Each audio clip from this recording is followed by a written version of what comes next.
මගෙන් කිහිප දෙනෙක්ම අහලා තිබුණා දැන් දිට්වා සුළි කුණාටුව ලංකාවට ඇතුල් වෙලා ඒක පිට වෙලා යද්දී තවත් සුළි කුණාටුවක් ලංකාවට ඇතුල් වීමේ අවදානමක් තියෙනවද කියලා. අපි බලමු ඒ තොරතුරු කොච්චර නිවැරදිද කියලා.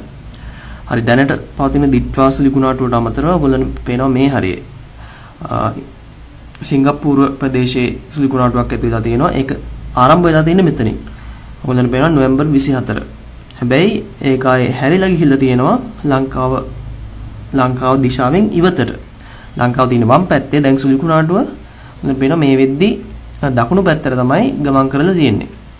ඉතින් ඒකෙන් අදහස් වෙනවා මේ සිංගප්පූරුව ආශ්‍රිතව ඇතිවෙච්ච සුළි කුණාටුව ලංකාවට බලපෑමක් නැහැ.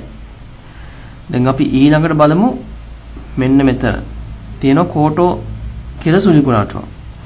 දැන් ඒක ෆිලිපීන් අයිලන්ඩ්ස් ආශ්‍රිතව ඇතිවිලා ලංකාව දිශාවට විහිද ඒමක් තියෙනවා ගමන් කිරීමක් තියෙනවා. හැබැයි ඔයගොල්ලන්ට පේනවා මෙතන ලොකු බැරියර් එකක් තියෙනවා. මේක පැසිෆික් සාගරයේ ඇතිවෙච්ච සුළි කුණාටුවක්. හැබැයි නමුත් මෙතන ලොකු ලෑන්ඩ් ඒරියා එකක් තියෙනවා.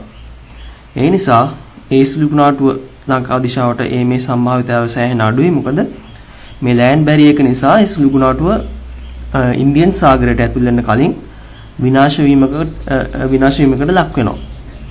අපි දැන් සුළි කුණාටුවේ තියෙන ඩිස්ටන්ස් එක බැලුවොත් දුර ප්‍රමාණය බැලුවොත් මෙතන ලංකාවේ ඉඳන් සාමාන්‍යයෙන් තියෙනවා කිලෝමීටර් 3500ක් විතර.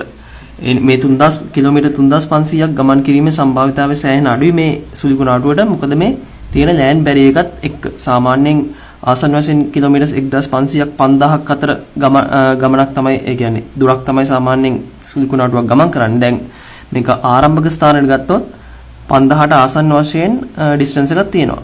නමුත් මේකේ පාත් එක දැක්කම ඔයගොල්ලන්ට පේනවා අනිවාර්යෙන් මේ සුළි කුණාටුව ලංකාව දිශාවට එන්නේ නැහැ. අතර මැදදී ඕක මේ විනාශ වෙලා නැවතීමකට ලක් වෙනවා කියලා.